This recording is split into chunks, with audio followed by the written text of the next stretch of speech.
Welcome to the inaugural edition of the Glorious Wrestling Podcast. My name is Nick Negropontis, and I am joined by my co-host Dem Panopoulos. Dem, are you ready for this? I am ready, willing.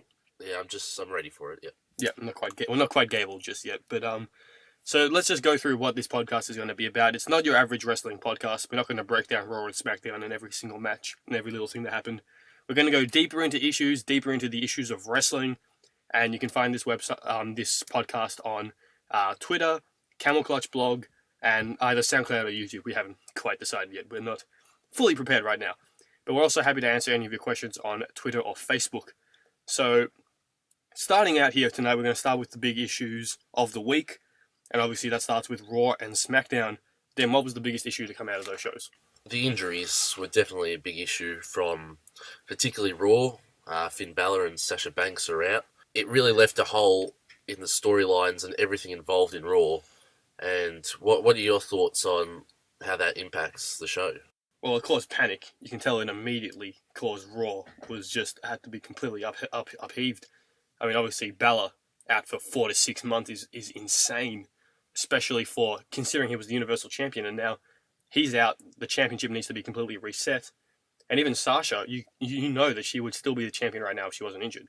Absolutely, yeah. That's their two champions are now gone and have to be completely reset. The women's division has no depth, which is an issue we'll get into later. But it means that now Charlotte has to face Bayley, who's come straight in from NXT, straight into the title picture, which is an issue in itself. Yeah. But it's caused a lot of depth issues. Yeah, and what we've been reading with a lot of the PW Insider and all those things, Bayley wasn't meant to come up and just go straight to the title feud. No way. You'd expect her to maybe break into it slowly, potentially Dana Brooke, be sort of Sasha's sidekick initially before building up to a feud between those two. And you just feel that they've had to throw it together. Of course, they got a good reaction. Vince had a great reaction to Bayley. He was really happy, but you just get the feeling that they needed more time to cope with the injuries that have come up out of nowhere, really. I mean, I think the other thing is the suspensions, because Paige is an underrated loss to this women's division on Raw. Because if you think about it, she's the branch between the main event feud and the mid-card. SmackDown has a great women's mid-card right now, but without Paige, Bayley has to go straight into the title picture because there's nothing else for her to do. She can't feud with Nia. I mean, she's just done that, and Nia needs to be made to look like a destroyer. So you can't do that right now. And Balor is the same. You can't take him out. He was what made Raw fresh coming straight out of the draft. And now he's gone, and now Raw just feels like the same show it was before the draft. Absolutely, and it leaves Seth Rollins without a real rivalry when you would have been expecting him 1 or 2 months, the next few pay-per-views, to him and Balor to really build up a rivalry, potentially a rivalry like Owens and Zayn, where not quite the storied history between the two, but you would have seen them put on great matches, consistently stealing the show, and it leaves him a little bit of a hole. I know we'll talk about the setup of the championship a bit later, but it's a real problem. Okay, let me get your prediction out of you. Fatal 4-way. They had to, throw it together last minute. Big Cass is probably the one we can probably rule out straight away. Yeah. He's not going to get the title on him just yet. I mean, he's just plain not ready. No. But I think all 3 of the others could legitimately walk out with the title. Let's start with Roman Reigns. What do you think the chances of him leaving are? I think it's very slim. Roman Reigns, a little bit obviously more than Big Cass, but I think it's slim. Rusev has to get involved. I think Roman Reigns doesn't have a great chance here. No, I have to agree. I think Seth is the obvious choice because, he was in the match at SummerSlam. He's the second choice behind Balor to have won the title. Yeah. But I think Raw has to give the title to Kevin Owens. Yep, I agree. They won't do it. They'll put it on Seth. And there's nothing wrong with putting the title on Seth, by the way. But they'll put it on Owens. They should put it on Owens because SmackDown right now is just kicking their ass. Yeah. They need something fresh. They need something new. They need something to make people want to tune in to Monday Night Raw. And the Cruiserweight division will do that. But the Cruiserweight division isn't coming till the middle of September. No. So until then, Kevin Owens has to be the WWE champion. And, prediction, remember, Survivor Series is in Canada. Yes. I think they have to take advantage of that. Kevin Owens has to be the champion, either going into that or he has to be the challenger. And this is their opportunity to freshen up the show and put the title on Owens. And that was going to be my point as well. I think Owens will win. I think that they're sort of positioning him towards kind of a tweener. Not really the fact that he's acting face-like, but he's not that ruthless heel when he first came in, when he was against John Cena, when he was against, when he came in and he was powerbombing people against the apron like Sami Zayn and Cena. having Jericho by his side, I think he could still feud with a couple of people. I don't think the Enzo and Cass thing with Jerry KO is particularly over, but I think this is the sort of another shock factor they need. They had the shock factor with Finn winning straight away, and I don't think they could just rest on their laurels and go straight to Rollins and go, well, we tried. Stealing the show with Owens winning the title, that will get everyone tuning in and will make them more competitive with SmackDown. I have to agree. Like, you can't do what they did when Rollins got injured and just put the title on the next best guy, which was Reigns. You have to make the product interesting. And, Owens is the perfect person to do that. And we could be living in a world in a couple of weeks where AJ Styles and Kevin Owens are the respective champions of their brands. I mean, Dean Ambrose and Seth Rollins could also be the respective champions of their brands. And that's a great world to be living in if you're a wrestling fan. And speaking of that, Styles and Ambrose confirmed for Backlash, the main event. What are your thoughts on that? I love it, Maggle. AJ is a class above, really. The criticisms on him not being able to talk, how good has he been in recent times? Ambrose is sort of, since the Stone Cold podcast where he described Lesnar as lazy, and where it just looks like Ambrose doesn't care. And that's the good way for his character to be. On the outside, he doesn't care. In the ring, he still does the job. I think Styles is a great matchup. I think Styles will end up winning the feud. Styles will become champion. Styles is truly the face that runs the place, and I think him pinning John Cena was just massive. It was the right thing to do, and it was massive. And I think John Cena would have even suggested it himself, just to say, this guy is unbelievable. His in-ring stuff just never ceases to amaze. I've said it for a while now. John Cena taking the pin to AJ Styles is the exact same as The Rock taking the pin to Brock Lesnar. I think it was 2003. Yeah. Brock went on to win the WWE Championship and become the face of SmackDown. This is the exact same thing. Rock went away to do movies. Cena's probably gone away to do his TV show, American Grit or whatever it is. It's the perfect transition. And speaking of that, let's move on to SummerSlam now and NXT TakeOver. Let's just quickly run over what the best and worst of that is, and let's keep on with this tune. Dean Ambrose and Dolph Ziggler and their match.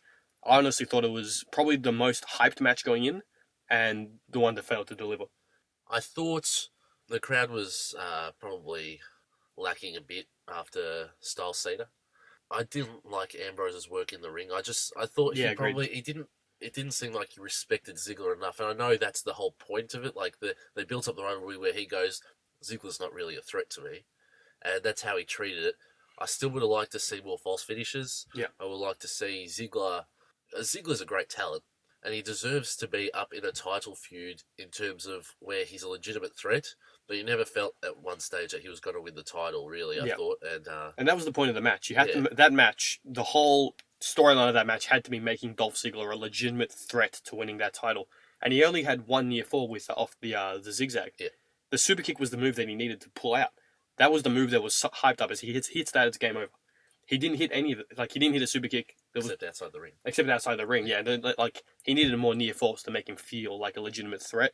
I think the biggest question coming out of SummerSlam is, was the Lesnar-Orton finish supposed to happen like that? I think it was. I wasn't a fan. I didn't like it. But the whole point of this is Lesnar, an MMA guy, a UFC guy who's come in and he's really going to show the WWE who's boss. And it was meant to happen, I'm pretty sure. I think we heard the Jericho backstage, how he's had a big impact. And I didn't like it, but the TKO finish is that. Let's admit that's pretty. It's cool to have Lesnar winning by TKO. I didn't like the fact that Orton he's a 12-time champion. He's one of the faces of the company. I still think he's in his prime. Really, what is he, mid-30s, 35, 36? He was a glorified jobber. Yeah, no, I completely agree with that. The match itself was 30 seconds longer than the 6-woman tag team match, and I'm glad that the women's division is getting appropriate time. But it's your main event. Orton, it's like Ziggler. Orton never looked like he was going to beat Lesnar. And he was never built up to it either. Yeah, he wasn't. And now we're done with SummerSlam for now. Let's move on to NXT TakeOver, which I think was the better show. I think everyone thinks was the better show. Absolutely. I think before we actually get into the show, do you think this NXT TakeOver Brooklyn was better than last year's? We've been discussing this a little bit. I thought probably last year's was better. I thought the first TakeOver Brooklyn was better. I just thought a little bit underwhelming. I thought Asuka Bayley. Yep. I thought that was underwhelming. It wasn't as good as their first match. No. And I mean, the obvious one, stole the show again, like Style Cena stole the show for SummerSlam. Gargano, Ciampa, Absolutely. and the Revival, or DIY and the Revival. Absolutely fantastic match. I think you have to look at the Revival now. I mean, they've said it themselves for months. They are the best team in the WWE, maybe the world. With the exception of Nakamura Zayn, they've stolen the show at every takeover this year. Yeah. And they've stolen the show many times on NXT television. They are absolutely the best part of NXT right now. And that's including some of the other stuff, which is amazing, like, Nakamura himself. Yes, absolutely. And I remember Sasha has been on record saying that Scott Dawson is the best worker at NXT. It's usually, anytime you ask any NXT superstars, it's either Scott Dawson or Ty Dillinger. And you can see it. And they're leaders as well. They're flexible. They can work with anyone. Yeah. American Alpha, you saw, Gargano, Ciampa, the Enzo and Cass. They're just fantastic, really. I mean, Dash is good in the ring. He should be kept off promos, full stop. But Dawson can do both. Yes. And that's what makes him so good. But we'll leave it there for SummerSlam and NXT for now. Now we're going to move into the main part of what this show is going to be about. And that is what we're going to call our 4 issues. Dem's going to take 2 issues. I'm going to take 2 issues. We're going to go deep into the biggest issues in wrestling right now. And we're going to break them down, go over what the important things in wrestling are at this point in time. So, Dem, your first issue for this week. We're going to go with the use of local jobbers. We've seen that used in NXT. It was, early 2000s, mid 2000s. You saw it happen, and then NXT kind of brought it back to build up their stars. And you see some of these people come in and they eventually be stars. I think Billy Kay, Peyton Royce, they've all done that sort of thing. Well, the best example is Gargano and Ciampa. That's how they started. Yeah. And then look where they are. Yeah, exactly. I guess they had more of a reputation than those other ones. But I'm going to talk, my issue with it is in the WWE at the moment, and there's a fine line between it actually being effective and not effective. The 2 obvious ones, Braun Strowman and Nia Jax. Braun Strowman had another one this week on Raw. It got to a point where I thought, yep, they're doing well here. They're building him up there. The fact that his opponent this week said what he said at the start of the match, that detracted from it, I think. They're not meant to be genuine threats, but this guy's obviously taking the proverbial, and it kind of detracted from it. I think Nia Jax has been built up well with hers, and she got the week off this week. Yeah. I just think that you can only do maybe 3 maximum, or maybe spread them out like they've done with Nia Jax. I don't think it's worked effectively for Braun Strowman. Your thoughts? I think they seem to be having fun with it. They're not treating it like a serious thing. Like, the commentators were laughing through the match between Strowman and Johnny Knockout. I don't think it's going anywhere. I think that's the issue here. And Strowman, he's going to beat these jobbers up every single week, but obviously eventually you're going to get bored of it. There's only so much of it you can do. The problem is Raw doesn't have the depth right now to do anything else. Yeah. I love the concept of the jobber. I think it's a fantastic way to get your talent over without bearing other talent. I think the interesting thing is SmackDown hasn't used a single jobber. No.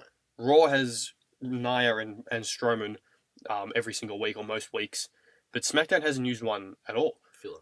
Yeah, like we look at American Alpha, they've beaten the Vaudevillains twice. Mojo Rawley and Zack Ryder have beaten the Ascension, but we haven't seen the use of jobbers. Like, even Bliss and Carmella have just gone straight into the everyday run-of-the-mill women's division. Yep. There hasn't been any built-up for them. I feel like that's worked really well for SmackDown because they don't have the time for that. They've got a 2-hour show every week. They have to go straight into what they're doing, and it's worked brilliantly for them. Yeah. But I think Raw is taking the slow build. We'll get into a bit more of the depth reasons where this is going to be going in one of my issues. But do you think with the use of jobbers, do you think this is going to be a prolonged thing, or do you think this is a specific thing for Strowman and Jax because they're powerhouses? I think any green worker, this will be the way it goes. I think they will put them on Raw. Yeah. They'll put anyone that is remotely green and needs to build up. I think for now it is just Braun Strowman and Nia Jax, but in the future you might see a couple of the international talents NXT has signed. WWE will be willing to put them up. You might see it with Authors of Pain. I think Authors of Pain in particular, they will go up eventually. They'll have a run with the tag titles, probably feud with TM61 and all those sorts of ones. Yeah. They'll have a run with it. But when they go up to the main roster, this is something the Ascension probably needed more of. Yeah, at the start of theirs. I know they had it. Their first takeover was against, Scotty 200. Yeah, and, it was Scotty 200, wasn't it? And Grandmaster Sexay. So you'll find that it will be a thing of the future. But as you said, SmackDown doesn't have enough time for it. Yeah, I think that's a really interesting point. I think the Ascension and who else do you think from the past could have really used a job of build-up before now?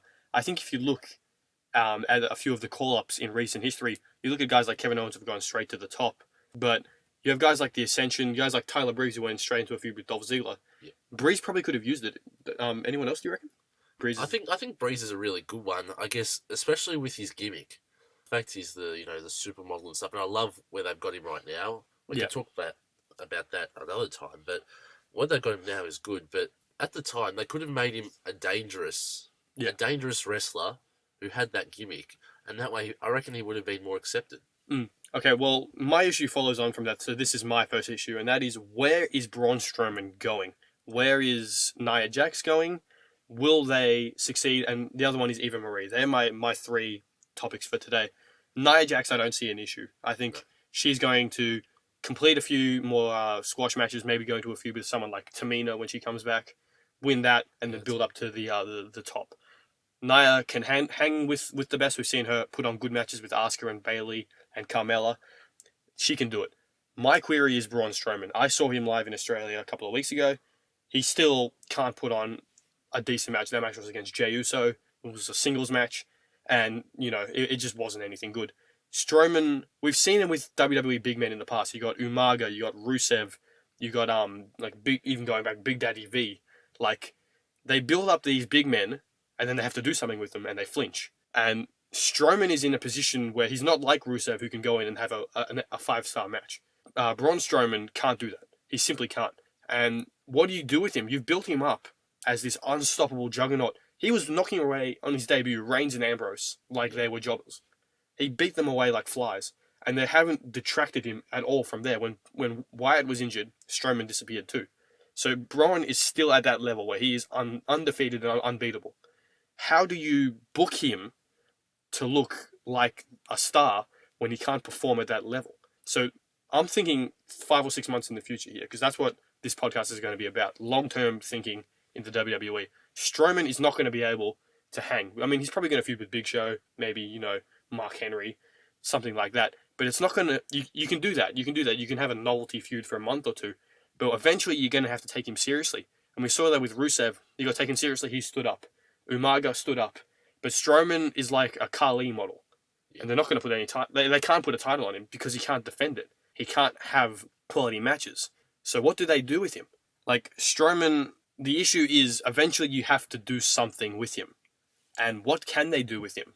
It's a real tough one with Braun Strowman in particular. I mean, you see, and we know for sure that earlier in the year they wanted him at WrestleMania against Brock Lesnar. No. How is that possible? Vince loves the big guys, obviously. The WWE loves the big guys. The shift in thinking, I think, has been driven by Triple H. Yeah. They either need him feuding with big guys, ones that won't run around him and all that, or they get him, they build up the Cruiserweight division, and they eventually get him to destroy the Cruiserweight division. Not destroy as in completely wipe it out and there's no more Cruiserweight division, but he sees he's not being used. He sees all these small guys are getting an opportunity, so he goes and destroys them all. Now, I think this could build up eventually to a feud with, if he stays face, potentially Roman Reigns. I think Roman Reigns is a really good worker, I think. He gets all the... Can Roman Reigns carry someone that far beneath him? I think in a few months' time he will be able to. Now, if they turn him heel and all that, forget that they won't take him heel. Potential, but I think they want Roman. I think Roman will eventually get over with the crowd. He will eventually, and the chance of you can't wrestle are obviously untrue. Completely false, yep. Roman Reigns has improved a lot, and he's fantastic in the ring. And I think it will get to a stage where he will carry the feud to a point where it gets Braun Strowman on a level where he looks more dangerous than what jobbers could ever do for him. Yeah, but I don't want to live in a world where Braun Strowman is beating someone like Roman Reigns. No, but if he can manhandle him, yeah, and Roman Reigns ends up beating him, he should. Otherwise, there's not much. Otherwise, he should have stayed with the White family. Yeah. The fact they split him up, they couldn't have had Eric Rowan on his own. But if they had those three, and then Luke Harper when he comes back in a month or two, or in a matter of weeks, who knows when he's coming back? Because Luke Harper is a fantastic worker. He's the best of the White family. They love him. The whole squad loves him. And, Yeah. so they could have had Luke Harper by himself, and they had Braun in the background, or him and Rowan even trying to destroy the tag team division on SmackDown. Which I think is what they're going to go with. Rowan and Harper on Yeah, SmackDown. they will. Yeah. Yeah. Whereas they should have had Strowman in that position. Yeah. Half of the equation is Eva Marie on SmackDown. We all know that Eva is useless in the ring. She might be getting better, but she's still useless in the ring. Useless a bit harsh if she listens to this, hi, Eva. She's still useless in the ring. Hi, Eva. But I love what they're doing with her right now. Yeah. 30-day suspension aside. I mean, let's get the record straight here. She was suspended for not getting medical forms in on time. She was not suspended for using any illegal substances. So that's just, stupidity on her part. So the fact that she's out for 30 days now, Nikki Bella has taken her spot. She's now the 7th woman on the roster. I want to see them continue right where they left off. She's just going to walk in 30 days later from her vacation in the Bahamas or wherever it was. Was it British Islands? British Isles, that's the one, yeah. So I want to see them continue with it, and I like what they're doing with it. But where does it go? Eventually she's going to have to wrestle. Is this just the thing where you can have her as part of this little fun feud for 2 or 3 months, building up to her eventually having one match and getting the hell beaten out of her by Becky Lynch? Or is this like the start of her becoming a part of the women's division? If it is, how are they going to do that? She can't wrestle. Well, first off, I just want to say the MVP of Eva's initial run is the voiceover guy. Outstanding work for someone that we don't see. She'll win a Slammy Award eventually. Eva, I do love what they're doing as well. I think she's obviously going to be improving. I think hopefully she's still working with Brian Kendrick. We saw vignettes and we saw just videos on social media that she was working hard, and you saw on NXT, just as a comparison, Mandy Rose. Yeah. And she's sort of same as Eva, except she could wrestle. Like she showed some ability. I think Eva will eventually improve, but they want her with the title, and I can't see how they get her with the title unless it's because of a battle royal, and then she doesn't defend it, and then everyone just turns on her. Or she can't have a title run when she can't wrestle, and they probably do eventually have to feed her to a popular face like Becky Lynch or even Nikki Bella. That's the end game here. The end game here is getting Eva in the ring and somebody beating the crap out of her, and then she disappears. That has to be the story, because there is nothing else you can do with her. So that was my my first point, was simply that these big pushes for people who can't wrestle eventually have to go somewhere, and whether they succeed or fail, long term, I think both Strowman and Eva are going to fall flat. Nia will be fine. So that's my first point. What is your second? And before we get into yours, I know what it is. This podcast is about one thing, and that is representing the glorious one, Bobby Roode. So anything negative said about him will not be tolerated. Go on. Block your ears. Yes, so it's about Bobby Roode. My second, I guess we're calling him issues. Second issue is Bobby Roode. Not so much an issue that he is glorious. That entrance he had at NXT TakeOver was fantastic. Amazing. It was, and his music is just fantastic. The problem is his in-ring work and his potential feuds. Now he got absolutely dominated by Andrade Cien Almas. It took one move, and then the match was over. Almas ran rings around him. The issue here isn't that Bobby Roode's a bad worker. Bobby Roode's an old school worker. Bobby Roode's a Triple H type worker. And that is the issue. The other issue, so there's 3 issues with him. The other issue is his finishing move. It's terrible. Which is horrible. It's a, what is it, pump handle. It's not pump handle slam, it's like a pump handle drop. Basically. I don't know what it is. And they've called it a glorious bump too, which is, they should be sued by Gargano and Ciampa for that. Yep. And the other one is, I guess, who he's going to feud with. So first, I just want to talk about, I think his moves, the ones that he already had, crossface is one of his moves that he has used for a long time. I know. I watched TNA and I've followed Bobby Roode for a while, a bit longer than you. So I've seen him. The crossface is an excellent finisher, I think. Yep. I mean, it's used a lot in WWE, but the fact that he's glorious, the fact that he's nearly the messiah of NXT, they can call it something, that special one, that something special that really holds it. I like the Roode Bomb. The Roode Bomb has been his finisher. It starts off as an AA, finishes kind of like an RKO, so I can see why. But isn't that Nikki Bella's new finisher? The TKO, it's kind of similar to that.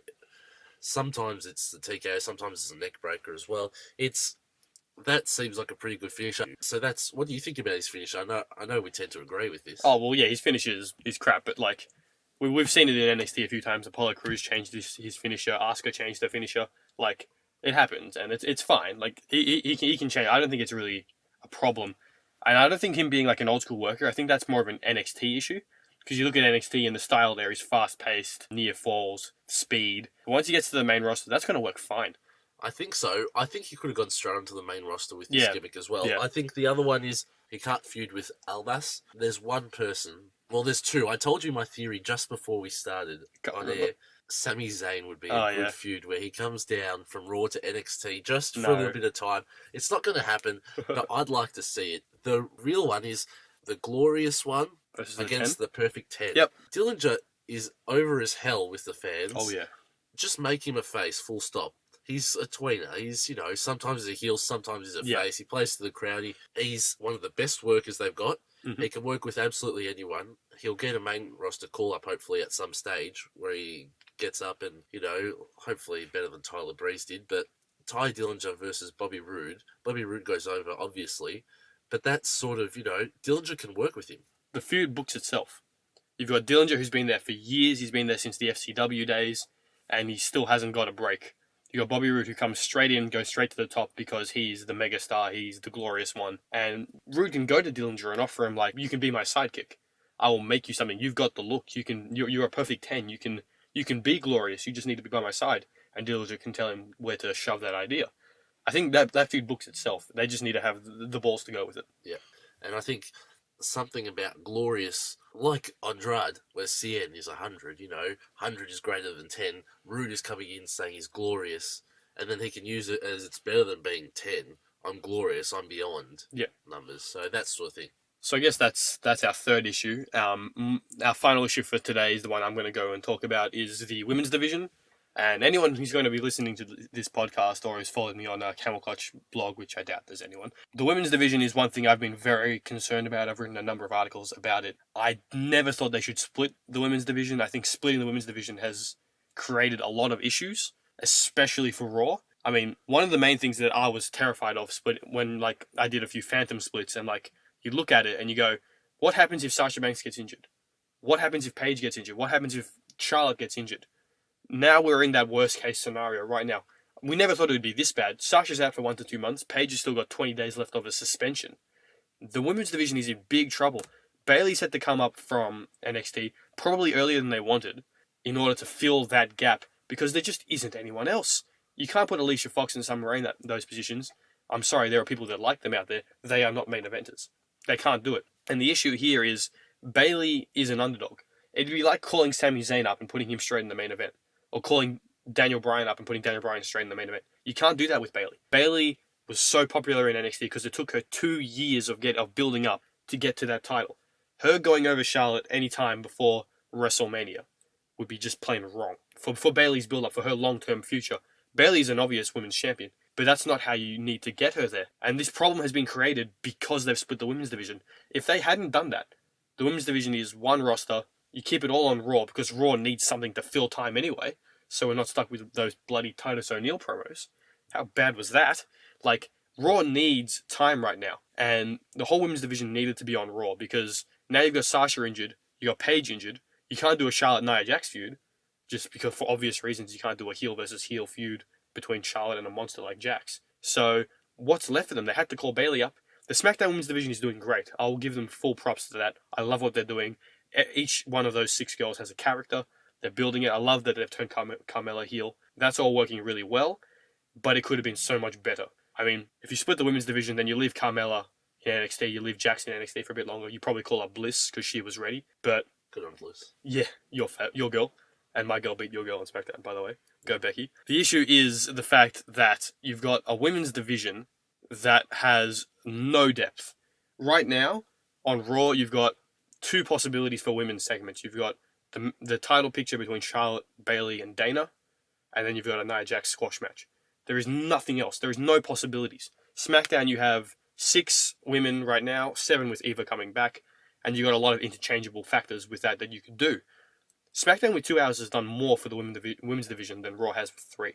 And the issue there is because Paige is suspended, Sasha is now injured, which means you've got Charlotte as champion, and that's it. Splitting the women's division has absolutely wrecked the Raw women's roster, and I can't see them getting out of this hole anytime soon. It's a real tough one that they've put themselves into. Yeah, it's and their that's own fault. That's the crucial part. They've done it to themselves. The way they've split it up as well, there's not much room for secondary feuds or storylines to occur. I know Carmella and Nikki Bella on SmackDown, that's going to be a feud, and Hopefully. that will probably not be for the title. That'll probably be secondary to the title. And they've managed to do that better than I imagined they could have, because to have 6 or 7 women in a roster, it's hard for... You've got the main title, this is 2 hours, you've got the main title, then how are you going to build up everyone else? Whereas the fact they've got a 6-pack challenge and they're building everyone, that's fine. Raw, Bayley was the only logical choice to come up, even though it doesn't work. She was the only one. The other one could have been face Asuka. No, you can't call her up. But you can't call her up. And that's the issue here. Paige getting suspended was awful. And you just think that there's no one really coming up anyway to build themselves for that prestigious women's championship. And you look at NXT and they're bloodying people. They've got talent there that could eventually build up to it, but there isn't anyone. And they're going to have to put the title on Bayley soon. And it's not going to work out long term for them. Apparently Sasha's only out for a month or 2, but when she comes back, Charlotte has to hold the title until Sasha comes back. Yeah. But at the same time, can you really afford to have Bayley versus Charlotte a couple of times and have Bayley lose? It just doesn't make sense. No. I think the SmackDown Women's division is going to work out fine. But the issue here is the fact that, let's look at 6 months down the line. Where is the Raw Women's division going to go? You've got the Charlotte versus Bayley feud, okay, that's fine. Sasha comes back, she beats Charlotte. They have a few more matches. Then what? Do you go into Sasha versus Bayley? You don't want to do that before WrestleMania. You want to do that 2 or 3 times a year maximum. That is the women's division feud. That is, sorry Lita and Trish, that is the greatest women's division feud of all time. Yeah. Sasha Banks and Bayley. That will carry the entire women's division. You can't give that away before WrestleMania or even, SummerSlam next year. That is the feud, and it had to be built well, and it can't. It simply can't now because of the women's division issues. Who knows if Paige will even come back? Yeah. I mean, there's so much talk about her being in a bad state of mind right now, and her and Del Rio being on different brands and things like that. Who knows if she'll even be able to come back? So that's really my issue here, is that the fact that they've put, you said it well, they've caused this own problem for themselves by splitting the women's division. So that's our 4 issues for this week. If you have any ideas for issues we should be covering, send them through to Twitter at Nick Negropontis or at DemP_9. If you need spelling for that, we'll pop that in the descriptions for this. And now we're going to go into our final segment of the day, and I think you guys are going to like this. This is something different. We're going to do what I like to call Book City. This is basically, I'm going to give Dem a feud. He doesn't know what that feud is. I'm going to give it to him right now, and he's going to have to book that feud off the top of his head. And then he's going to give one back to me. So we don't know how this is going to go. We have not researched this. We have not planned this. This is straight off the top of our heads. Dem, the feud you're going to have to book today on today's show is the SmackDown Tag Team Championship tournament. Okay. I want all of that tournament, and then I want what happens after that. So the 6-pack tag challenge, that's a good one. I won't go through the brackets. We already know American Alpha and the Usos have progressed through. My favourite tag team, Breezango, are out. It's a shame. And the Ascension, no one expected much of them. Heath Slater and Rhino. Oh, yeah. That's an interesting one. I like it. Heath Slater's fantastic, isn't he? He's been the best part of the draft. And I think they will give him a run to the final and then they'll lose. I don't think Heath Slater is going to get the contract. They'll just keep this going. It doesn't really make sense for Slater and Rhino to win the tag team championships. I think American Alpha will win. I think American Alpha will feud with Usos. I think Usos might turn heel or American Alpha might become tweeners, because since coming up to the main roster, American Alpha has been sort of up themselves. They still play to the crowd. They're still the best thing ever. I know we love them. Oh, yeah. And I think the Usos deserve to have that tag team title feud first up, because, they've carried the division for ages. When the tag team division was just rubbish, the Usos were obviously just carrying it through with their high quality performances. So what are you predicting for Backlash? What's the match going to be? I think the tag team, I think it will be Slater and Rhino versus American Alpha. Yeah. I think American Alpha will have knocked the Usos out. Yeah. If that works out properly in the brackets, we don't know what type of brackets they're setting up. But American Alpha, I reckon, is the obvious tag team to put the titles on. and Slater and Rhino have to go to the final, regardless of whether they have a rivalry with whoever, or I reckon they might just have a rivalry with themselves. But I think American Alpha will go to the final, they'll win, and then the Usos will come out and they'll have a standoff because American Alpha will have done something, or maybe I'm talked a lot of smack about the Usos after they beat them in a preliminary match. So I think that's the way it should pan out. The Vaudevillains will end up being like the Ascension, unfortunately. Sort of the jobbers of the tag team division, not really having much of a... I think Breezango will start to get put over, maybe. I think they deserve it. Well, they had a fantastic match with American Alpha. Yeah. They treated them like a legitimate tag team. Yeah, absolutely. And that's something, maybe put them against the Vaudevillains, because Vaudevillains are solid workers. I'm a big fan of Aiden English. Yeah. I think the Alpha Usos rivalry will be the best way to start a new tag team division. I think the Hype Brothers will need to be built up more. Hype Bros, mate. Hype Bros, Hype Brothers. Hype Brothers, wow. That's the Australian way of saying... No, so the Hype Bros need to be built up. I don't think Mojo Rawley and Zack Ryder are legitimate tag team threats. I think Breezango are more. So maybe Breezango Hype Bros sort of rivalry and put Breezango over. I just think American Alpha and Usos have to be... One of them has to turn heel. I think American Alpha will turn a little bit. Maybe Tweener versus Tweener. We know the Usos get booed a lot. It was brought up on Talking Smack yesterday. Building them up as a legitimate pissed off rivalry to American Alpha, where Alpha has the tag titles. I think that's the best way to start off a new tag team division. So you're thinking Alpha versus Slater and Rhino, Alpha win, and then going into Alpha versus the Usos? Yes, and Slater Rhino rival with themselves. Rhino blames Slater, or Slater. I would love to see Slater and Rhino get all the way to the finals. Then Slater's going for the tag to Rhino. Rhino jumps down. Slater's like, what the hell? He continues the match as if it's like 2-on-1. He's going to do it anyway. Yeah. And then, he gets beaten because he's one person. He's like disappointed he doesn't get his contract. Then Rhino comes out and spears him. Yeah. Like gores him. And I think that would be the best way to do it in terms of building up that tag team division. So I'm going to give you a C for that one. I think that was pretty average, to be honest. You didn't really get us off to the flying start I had in mind for this. Look, funnily enough, I wasn't expecting the unexpected. Well, that's the point. You got to be caught off guard here. I'll study up next week and have all angles covered, all bases covered. Well, it's my turn now. Give me mine. I'll blow it out of the water. I know you love the women's division. Oh yeah. And you're a big passionate, so I'm not going to give you that. I'll give you. I have one in mind for myself for this feud, but I just after last night's pipe bomb. Yep. What's the Miz got next? Good one. Very good one. That was. Can we just talk about that for a second first? That was real. That was very heavy. You could see in the Miz's eyes that was real. He was eyes watering. I think Brian crossed the line calling him a coward. Yeah. I think that's one line you don't cross, especially with all this manly men kind of environment. Yeah, exactly. You don't call the Miz a coward because he's not. I mean, he's a fantastic. We're both misfits in here. Yeah. We both love the Miz. I think the best way to do this is it has to be addressed immediately. This is the talk of the wrestling town. People are saying it's the best promo since the pipe bomb.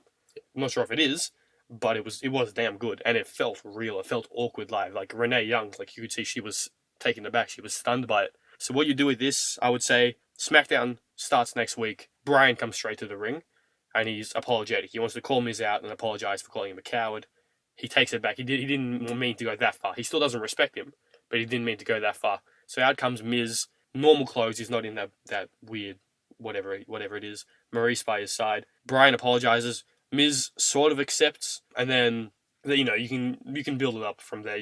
They start talking, they get in each other's faces, it builds up again, and then I want Dolph Ziggler to come out. Yeah. I think Ziggler is the guy for Miz to face. He knows Miz, he knows Brian. He can be like, guys, I know both of you. You're not a coward, Brian. You're not a failure for going into retirement, and then it can just build up there. Miz can be like, well, you failed to win the WWE Championship. You failed to beat AJ Styles. So then you have Miz and Ziggler going at it. Then you bring out Cruz. I think you have to involve all three of them because, Cruz lost at SummerSlam, but you can't just cut him off there because then he's got nothing else because you've still got Kalisto and Corbin going at it, so there's really nothing else for him. And then you can have them... I want Miz to stand tall at the end of that segment. Miz has taken out Ziggler, he's taken out Cruz, and then Brian can come back out and say, okay, Miz, right now you're going to defend your title against Apollo Crews in this ring right now. Miz wins, he cheats to do it. Brian is pissed off, he comes back out. He says, okay, cool. Next week you're going to defend against Ziggler. Main event of SmackDown. Miz retains again. Shenanigans involved. You can involve Maurice if you want. And Brian goes, cool. You still haven't earned my respect. I'm going to call you a coward again. that'll get some heat. Miz will be pissed off. Ziggler can attack him from behind, and then you've got your triple threat set for Backlash. Miz, Cruz, Ziggler, and I think Miz needs to keep that title. I think Miz keeps that title until there is someone worthy of taking it off him. And the two guys who are worthy of taking it off him are both on Raw, Cesaro and Sami Zayn. But for now, Miz is a talking point, and you keep that title on him. That's how I would book it. Lovely. I would give that a C+ because you're going to be a C. No, no, yeah, you thresh it out well. I'll give you a B+. I'll take that. I'm a B+ player. I don't know if Cruz. I'm a big fan of Cruz, but I don't know if Cruz needs to still be involved with that. That's Ziggler was the one on my mind. Ziggler comes out, and that's where. Just I know we're going a little bit off topic here, but I know Ziggler, if he had been built up more as a championship threat before, then coming into an intercontinental feud, he would have, then it's real 50-50, especially after what The Miz, the passion The Miz showed, and having Ziggler come in the same scenario you said, but then, whereas Ziggler comes in now, you're like, well, he got easily beaten by Ambrose. Yeah, exactly. And, well, does he deserve a title shot? That's the thing, and that's the angle you have to play out from Miz's point of view. He's like, this guy doesn't deserve a title shot. But the thing from a SmackDown point of view is you don't have anyone else. Yeah. The mid-card is just barren, and it's not Corbin, it's just barren. Yeah. You've got Kalisto, who's I think injured at the moment, maybe. He's in that feud with Corbin. He's not. He's just getting beaten up backstage. And then you have, Eric Rowan, who's apparently just split from Bray, and that's it. We're not hearing anything of that. I think that obviously means Harper is coming back, and they're going to form a tag team, which is fine because the tag team division needs depth. But the SmackDown mid-card needs depth. I think that's an issue maybe for next week. So that's it. I think that's we've gone a bit longer than we wanted to, but that's okay. That was our first show. How did you think that went down? I thought we were all right. I thought we stood up. I mean, we're Australian wrestling fans. I mean, you don't see those too many. We're on debut here. I think we did all right. So thank you for tuning in if you've managed to get through all 48 minutes of this. We'll probably be back next week, if not the week after, with another podcast. We're going to be talking about the big issues. And I guess one final thing before we go, what will be the main event of Clash of Champions, the next Raw pay-per-view? Putting you right on the spot right now to close this show out. Yep. Owens-Rollins. Owens-Rollins. I'd be absolutely fine with that. So we're going to leave it there. Thank you for tuning in to the very first glorious wrestling podcast. I am Nick. This is Dem. And goodbye.